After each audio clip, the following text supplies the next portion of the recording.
Hello YouTubers, this is Alaska Prepper. I'm back. I hope you all had a nice and safe Thanksgiving. And I hope you all enjoyed yourselves with your families. Hopefully you were all with your families during Thanksgiving. So here we are. I am going to cover a few steps of prepping. I think I'm going to make this like a 4-part series that's going to cover what I think are the 4 major parts of prepping, not to include physical ability, your ability with tools or anything like that, but just for your basic prepper. If you've never really thought about prepping before and you're wondering what it's about, which I hope this video finds its way to at least 1 or 2 people that have never even considered prepping and they're wondering what it's about and why they should do it. And I think this 4-part series would really help someone like that a lot. So my first part is going to be covering food storage. I'm going to be covering that here today. The second part, and food storage is what I call my first B of the 4 B's. So I say beans, right? Beans means food. The first B of the 4 B's in prepping is beans. Beans means food. And of course, in food, you also have water, and things like that. So W didn't fit in the 4 B's. So beans is for food and water. Second one is going to be Bandaids. And Bandaids means any kind of medical or any kind of medical and hygiene items that you may need in the long term. Anywhere from prescriptions to basic things like Band-Aids. You don't want to ever not have the ability to get to the doctor and then let a simple cut get you infected just because you didn't have some basic antibiotic ointment and Band-Aids. Believe it or not, Band-Aids help a lot. I use a lot of Band-Aids during the summer when I'm building stuff. So we've got beans, Band-Aids. The third one is for bullets. And you don't want to be the only one on your block that's prepared with beans and Band-Aids and then not have any bullets or a firearm with which you can protect those things that you spent all that time and resources gathering for yourself and your family. And as you can see, I've cleared this firearm and I separated the bullets from it, so we are safe. And the fourth one is going to be bouillon. And what do I mean by bouillon? No, not chicken bouillon. But bouillon as far as precious metals and or any monetary instruments that you feel you may need in the future. So I'm going to go ahead and do this in 4 parts like I said. And the first part is going to be the first B, which is bullets. Oh, I'm sorry, not bullets. I say again, which is beans. So my prepping for food stuff is pretty simple. I break it down into 3, and I guess you can say 4 categories. And we'll start with the first one. The first one is not necessarily just get canned items. And by the way, before I continue, I am not sponsored by and or am I advocating for any of these brands that you see. It's just these are the ones that I use. Okay, so if you see a specific brand of something, it's just what I'm using. So you can use it if you want. You don't have to. I'm not saying anything good or bad about them. So anyways, the first one here you see is a can. So what does this stand for? Well, for me, it stands for food stuff that you use on a regular basis, that you can build up slowly, and it not be a very big change in your routine. So for example, let's say that I live in a family of 4, and let's say that one of these cans of fruit will feed 4 of us, for a small dessert. And I know that I go through a can every week. Let's just say we have it once a week. That tells me that I need roughly 52 cans a year. Okay, so in my pantry, I would want to have at least 52 of these cans, because I know that I have enough of these cans of this product. I have enough that'll last me a year. Now, you can do that with everything in your pantry that you use on a regular basis. Okay? And people may get overwhelmed thinking, well, you know, how am I going to do that? I'm not going to go buy a year's worth supply of food. You know, for everything that I eat, I can't do that. Well, no, you're right. You're probably right. Most people probably can't do that. But you know what? Every time you go shopping, if you get an extra 2 or 3 cans of just one thing, and you bring it home, before you know it, you'll have enough for 2 months, or for 3 months, or 4 months. And if you do that with everything, and say that your plan is to get these here until you have a month's supply of them, then you're like, okay, cool. So I've got 4 cans. I go through 1 a week. Now I have a month's supply. Now let's move on to something else. What about canned green beans, or anything that you have in your pantry? It doesn't have to be in a can, but anything and everything that you know you use on a regular basis is one of your staples. You can build up a 1 month supply. Once you build up a 1 month supply, start over again. Try to build up a 2 month supply. And by the time a year or so goes by, you'll notice that you've got at least a 6 month supply, if not more, of the things that you use on a regular basis. Now, I don't recommend that you continue on to the next level until you have at least a 6 month supply of food. I would recommend the full year, you know, just like the Mormons. You know, I would recommend that you have at least a full year supply of food in your pantry of things that you eat every day. Okay, before you go on and move on to the next level. So this is kind of short-term food right here. So you want to have at least a 6 months to a one year supply of your short-term foods, which really isn't that, you know, that expensive, or it's not that time-consuming, because you're going to do it at the same time you go shopping anyways. All right, and it doesn't take up that much space, believe it or not. And one thing you can do is that if you see something that you do eat on a regular basis and it's on a really good sale, like, you know, after Thanksgiving, after the holidays, where they have all these cans of vegetables and stuff that they're on sale because they're extra, stock up on them. You can pick up a 1 year supply of, let's say, green beans. Really easy, you know, this time of year. They should be going on sale pretty soon here, because the stores probably overstocked them and now they have to get rid of them. And they're probably going to put them on sale. So you can pick up a year supply really easy, and that's one thing you don't have to worry about. Just keep rotating your stock and make sure you keep good inventory. And when you're a week or 2 weeks short of a year, once you've gotten that 1 year supply, then go ahead and make sure you buy a couple extra cans next time you go shopping. Now, it probably sounds like I'm oversimplifying it, but it really is that simple. It's as simple as you just getting a couple extra of these this week, a couple extra of those next week, and so on, until you have enough food storage to last you 6 months to a year. Now, what about for midterm? So anything that you can use that you want to last a little more than a year, you'll have to prepare, or you'll have to get it from a source that guarantees that it's going to be good for more than a year or 2, or however many years you want to stock up for. Okay, so another thing you can do is you can can your own vegetables. You can can your own fruits. You can can your own meat. This right here is canned chicken breast. My wife and I found it on sale for a very good price about a year ago. As you can see, this says 16, so I canned this in 2016. It's now the end of 2017, so this is over a year old.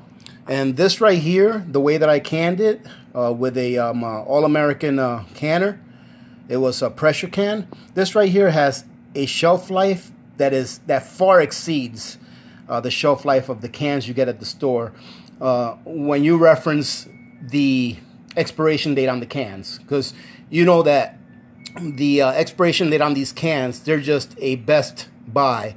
It doesn't mean that the food in there is no good if you haven't used it by that date. But this right here, you know exactly what goes into this. It's inexpensive, a lot more inexpensive. This right here probably cost me about 75 cents to pack, and it's about a pound of chicken.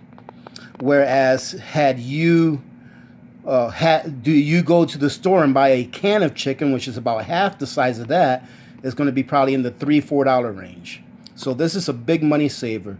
And you don't have to just stick to chicken. You can can any meat you like, as long as you do it right and make sure that it's going to be a safe product when you're done. And you can look for canning videos all over YouTube. That's how I learned how to can, was by getting on YouTube. But here later on, maybe I can do a canning video on how I do chicken and maybe how I do some of my jams. I love to do this kind of stuff, you know, I really do. So there's things you can can. You can can vegetables, you can can meat, you can can jellies. Now, I canned some carrots probably about 5 years ago. And I went to my pantry and I still had 4 cans of those canned carrots. I opened it and I gave it the look test before I opened it to make sure it looked good, and which it did. They looked great. And then I took the lid off and it had the seal. So I gave it the seal test where I heard that pop when I took the lid off. And after I took the lid off, I smelled it, make sure it didn't smell spoiled. It smelled fine. And then the final test, I took a little bit of it and I tasted it, and it tasted fine. 5 years old in a jar, and it was just as good, literally just as good as when I canned it 5 years ago. So there's a lot that you can do with this. And I call this my second layer of food storage, because these are things that can last a lot longer than the things that you get off the shelf. If you do it right, and you can do it a lot cheaper, much better quality, and it'll last you a pretty long time. And then we're looking at for long-term food storage. So this right here just happens to be mac and cheese. And by the way, this mac and cheese is delicious. Believe it or not, I don't mind eating it dry. It's freeze-dried mac and cheese.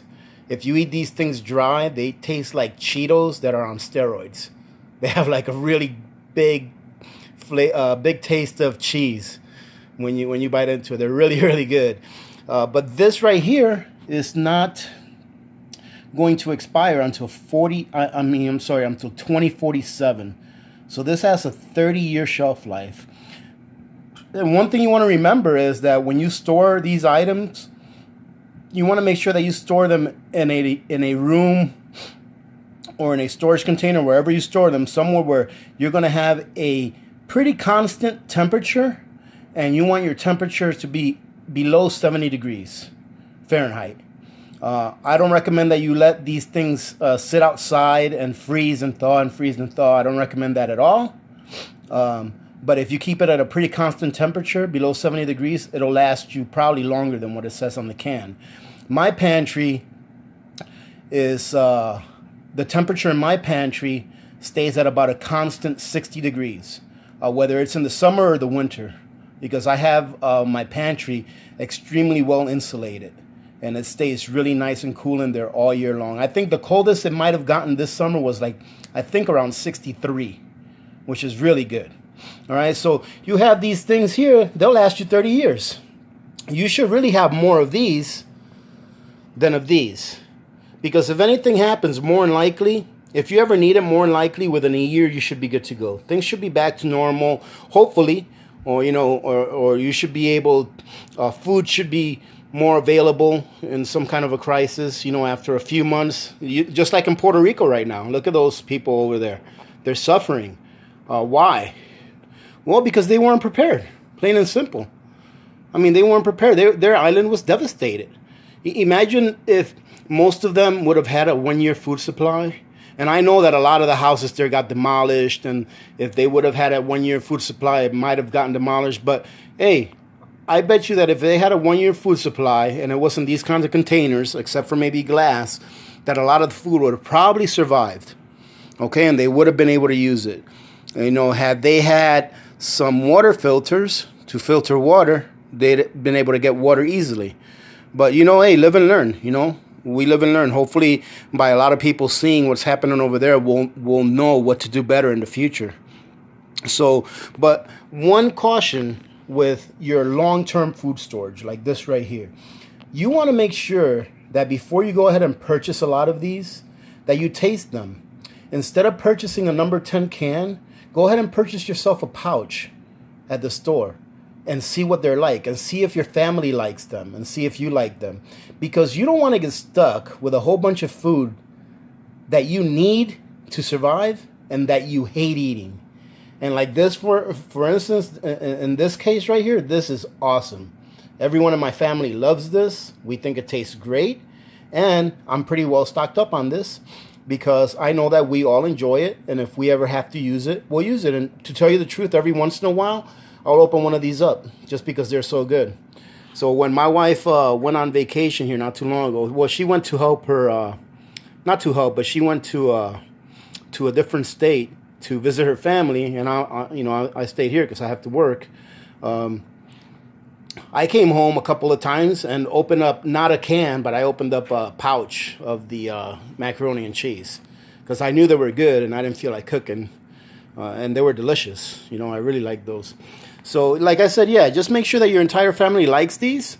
And there's some things that you're going to want to get that your family may not like, but they won't know that they won't know how lucky they are that they have it when they do have it. For example, my wife and my daughter will not drink powdered milk. And I don't blame them. It's not as good as drinking real milk. But guess what? Get some powdered milk. Because if the time ever comes where you don't have any milk, they're going to be thankful that you have that powdered milk. Okay? It's not only for drinking. You can use it for baking. You can use it for cooking. You can use it for cereal. Things like that. You can use it for adding to things like pancake mix. Because like when I mix my pancake mix, I like to mix it with milk instead of water. You can use it for all those things, but get it. Your family may be saying, "Oh no, I don't like to drink the powdered milk." Okay, that's one of those things they're like, yeah, they don't like it, but go ahead and get a few just to make sure. Worst case scenario, you can give it to your dogs. Worst case scenario, you can give it away or barter it. Right? So it won't ever go to waste. Not sure what else I can talk about as far as long-term food storage. I just want to let you all know that it's very important to have this food storage. As you all know, the government cannot take care of everyone. All right? Look at Katrina. How long ago was that? Is that over 10 years ago already? Something like that? There's still houses and small cities in that area or small provinces in that area that's still destroyed. That still hasn't gone back to the way it was before. People are still waiting for someone to come and help them, and it's just not going to happen. I look at food storage and being prepared in this manner as you helping out by not being a liability.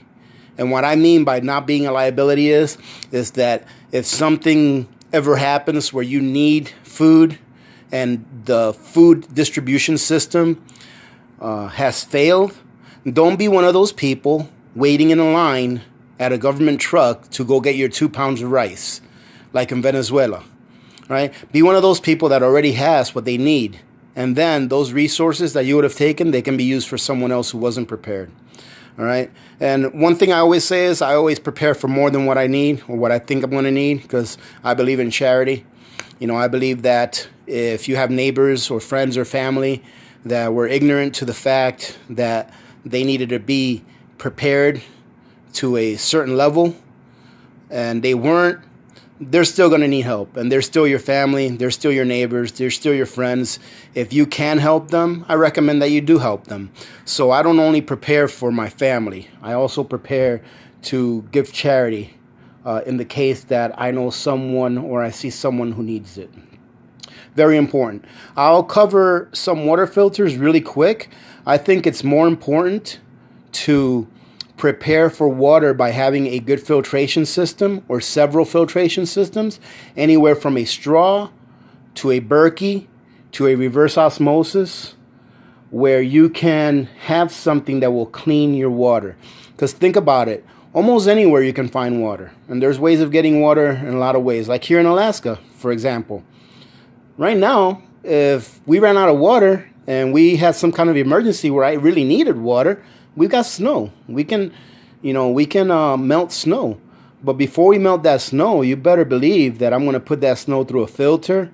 And I mean that water from the melted snow through a filter. And then even after that, I'll probably boil it if I can.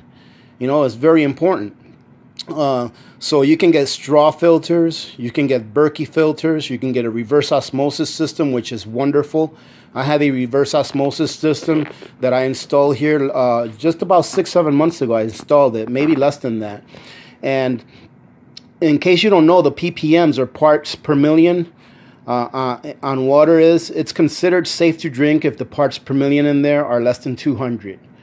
And anything above 200 is not recommended. Well, the water that comes out of my tap comes out at about 170 parts per million, which is safe to drink. But I can taste the chlorine.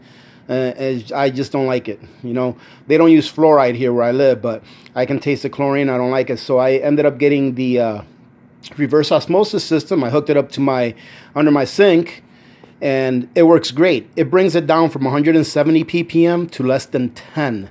That's almost pure water. It's higher quality water than what you get with most bottled waters that you buy for $1.69 or however much it is that we pay for that stuff nowadays. I hate buying bottled water, but it's a great investment, very good investment, and it can really help a lot, you know.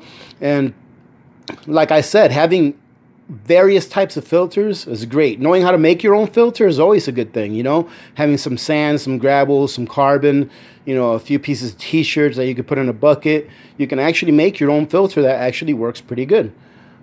So that's about all I have to cover this time, folks. Like I said, this is just part one of this 4-part. It might be a 5-part series on prepping. As far as food goes, or as far as the 4 Bs go, I was thinking about adding another B and making it barter.